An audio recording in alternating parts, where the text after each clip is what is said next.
Les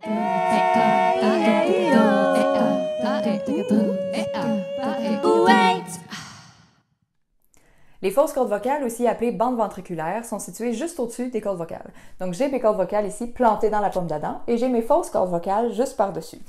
Il y a un petit ventricule entre les deux, mais elles sont vraiment proches. Pourquoi fausses maintenant? Parce qu'elles agissent comme une valve, comme les cordes vocales, mais produisent pas de son. Un peu de bruit, on va le voir, mais pas de son. Elles ont par contre un impact vraiment considérable sur le timbre de la voix et sur la sensation d'aisance ou d'effort, donc si on trouve ça facile ou difficile dans la production vocale. Joe Estill, dans son modèle, a observé 3 configurations: centrée, contractée, rétractée. Par contre, retenons toujours que c'est un continuum, donc je peux avoir les fausses cordes vocales plus ou moins contractées, plus ou moins rétractées. La position centrée des fausses cordes vocales est en fait une position neutre. Donc mes fausses cordes vocales ne se contractent pas, mais ne s'écartent pas non plus. Dans cette configuration-là, les fausses cordes vocales sont un peu dans le chemin de l'air en vibration qui passe. Donc si je prends mon tractus vocal ici, je vais avoir mes cordes vocales en dessous, et pour se situer, et mes fausses cordes vocales par-dessus. Dans cette configuration-là, si je les mets comme ça, centrées, vous remarquerez que les fausses cordes vocales sont un peu dans le chemin. Elles empiètent un peu sur l'espace. Donc l'air, en montant, va accrocher les fausses cordes vocales. Donc, les fausses cordes vocales vont être une sorte d'obstacle à l'air en vibration qui est en train de passer. Ce qui va faire entendre des petits bruits parasites. Et il n'y a rien de dangereux là-dedans tant qu'on ne pousse pas de l'air en le faisant. Ça va sonner Si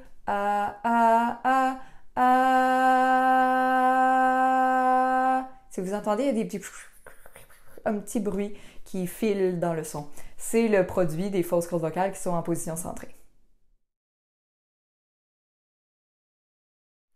C'est une configuration qui arrive souvent naturellement quand on s'ennuie, on trouve ça plate, on est fatigué, c'est monotone, c'est relax, on a l'affect plat. Ouais, c'est ça, ouais. Donc, il n'y a pas beaucoup d'expressivité là-dedans. Dès qu'on veut mettre plus d'intensité ou exprimer une émotion ou une intention différente, on en sort. Donc, on va aller soit plus vers la rétraction, soit plus vers la contraction, dépendant de quelle est cette émotion-là ou cette intention-là différente. Mais quand on parle de centré, on est vraiment au neutre.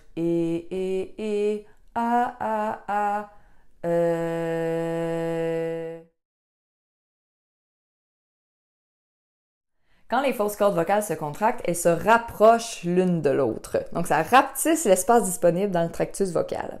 C'est une opération délicate pendant la phonation parce que déjà, les cordes vocales ont à gérer la pression de l'air qui s'accumule pendant la phase fermée et qu'elle laisse aller pendant la phase ouverte.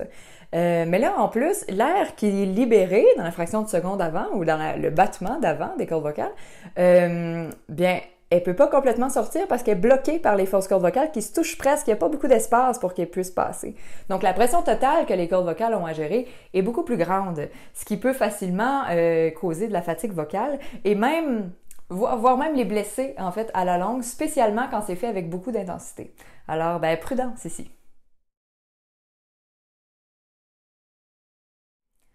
Ça sonne comme une espèce de grognement, comme un poste de radio qu'on n'aurait pas syntonisé exactement sur la bonne fréquence et qui griche un peu.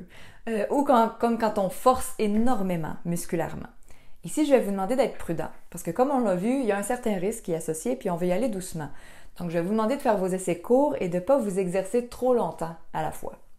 Dans la vie, nos fausses cordes vocales contractent naturellement, spontanément, quand on tousse, quand on s'étouffe, quand on retient notre respiration avec beaucoup de vigueur, quand on force beaucoup musculairement, mais aussi quand on est fâché ou stressé. De là, la sensation de la boule dans la gorge ou la gestion de la respiration qui devient plus difficile. C'est vraiment, on a la sensation d'être vraiment coincé dans la gorge quand on fait ça, et c'est effectivement ce qui se passe. C'est une sensation qui est collée à la réalité.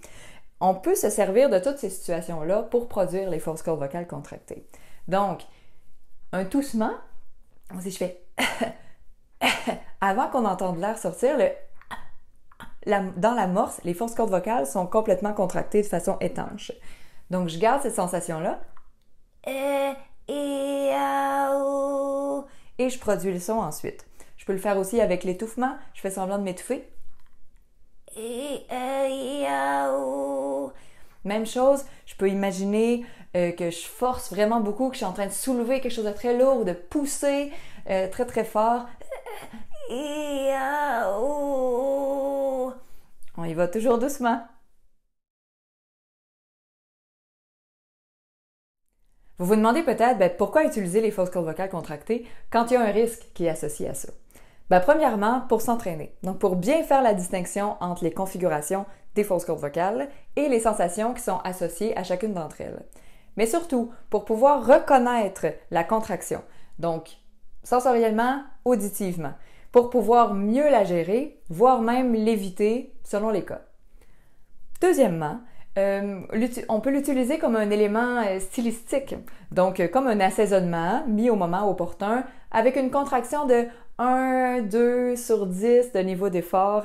Et là, c'est là que ça demande une maîtrise vraiment importante de cette contraction-là pour pouvoir avoir exactement le niveau de contraction qu'on veut avoir et pouvoir le garder dans le temps.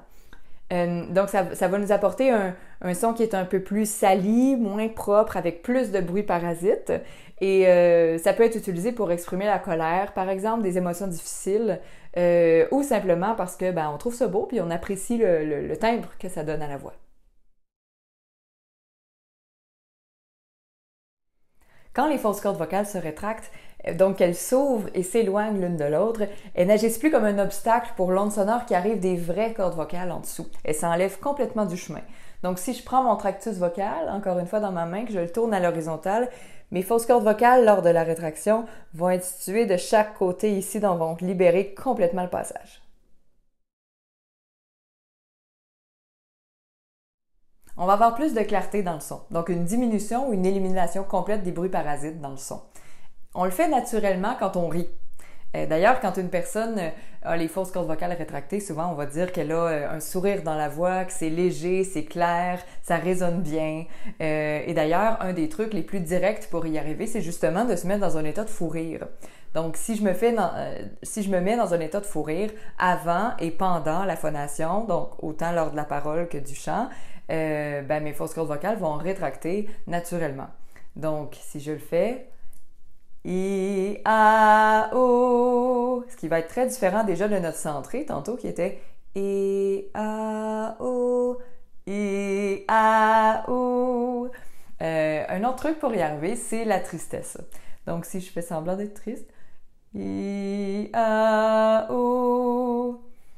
Ici, ça se peut que mon larynx veuille descendre un petit peu, donc ça fasse plutôt I, A, O. Parce que quand on est triste beaucoup, notre larynx a tendance à descendre, donc ça va donner un son plus sombre, avec plus de fréquences graves. C'est pas mauvais, ça dépend vraiment du style qu'on veut avoir. Donc on va avoir l'effet de la rétraction plus l'effet du larynx qui descend. D'autres trucs pour y arriver, on peut élargir sa langue au palais, donc la rendre très plate et large en haut. I, A, O. On peut aussi faire semblant qu'on sent un parfum. Donc, je fais semblant de sentir un parfum. Je garde toute la musculature intacte dans ma tête. Je bouge rien et je fais le son.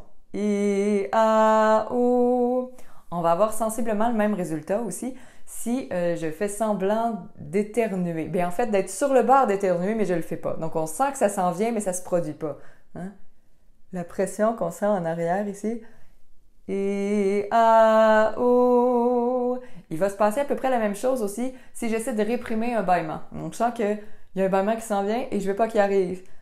I, A, O. Ici aussi, il y a un grand potentiel pour que le larynx veuille descendre parce que dans le bâillement, le larynx descend. Donc, ça va sonner plutôt I, A, O, si je vais loin dans le bâillement. Encore une fois, c'est une question de style, c'est pas mauvais. On va avoir encore une fois deux effets, celui de la rétraction, celui de la descente du larynx. Il y a un moyen de vérifier ça aussi. Donc, on peut se boucher les oreilles. Donc, on met les index dans les trous d'oreilles. Et donc, si je fais rien, que je suis relax, genre dans un état affectif neutre, et que je bouche mes oreilles, je devrais entendre le bruit du souffle dans mes respirations. Donc, j'y vais, je bouche mes oreilles.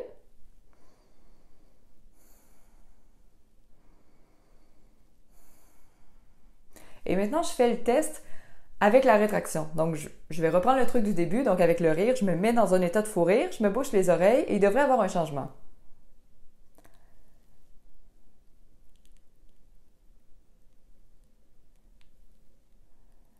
Normalement, ça devrait être beaucoup plus silencieux. Du moins, le bruit du souffle devrait être beaucoup moins présent si les fausses cordes vocales sont vraiment bien rétractées. Et là, j'exagère beaucoup. Faites-en des grimaces, c'est des muscles. Donc, on peut gagner en force et en endurance. Et comme tout entraînement musculaire, le maximum que vous pouvez faire en ce moment, c'est pas le maximum de votre potentiel, c'est le maximum qui est possible en ce moment quand vous faites la grimace.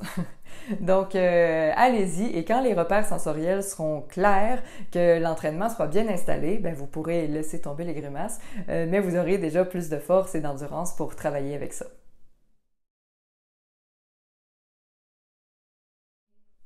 Bien sûr, ça permet d'exprimer toute la gamme des émotions de tristesse, de joie dans une variété d'intensités, de nuances, mais ça permet surtout aux cordes vocales de se libérer d'une pression excédentaire qui est non nécessaire.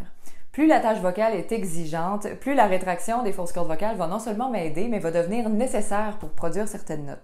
L'exigence peut être dans la hauteur, l'intensité, le volume, et plus l'effort que je vais devoir déployer dans la rétraction va devoir être grand pour réussir. Et c'est en plus une très bonne astuce pour prévenir la fatigue vocale.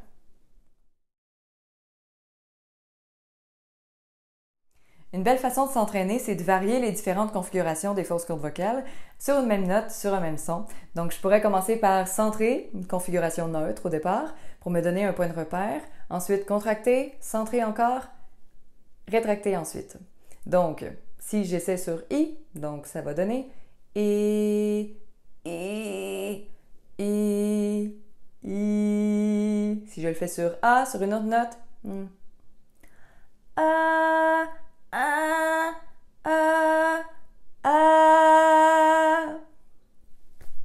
Donc, ça me permet de vraiment bien bâtir mes repères sensoriels. On n'a pas beaucoup de récepteurs sensoriels dans le larynx, donc c'est normal que la différence sensorielle soit pas énorme. On peut sentir une petite largeur de plus quand on fait la rétraction, sentir quelque chose qui veut se rejoindre lors de la contraction, mais ça reste assez subtil et plus on s'entraîne, plus cette sensation-là, qui reste toujours petite, mais va devenir de plus en plus claire à la longue. Donc, ça permet de bien reconnaître la contraction parce qu'on sait qu'on ne veut pas mettre un niveau d'effort trop grand là, ça peut fatiguer les fausses cordes vocales, et de voir quel est le truc qui fonctionne le mieux pour moi dans la rétraction. Bonne fausse corde vocale!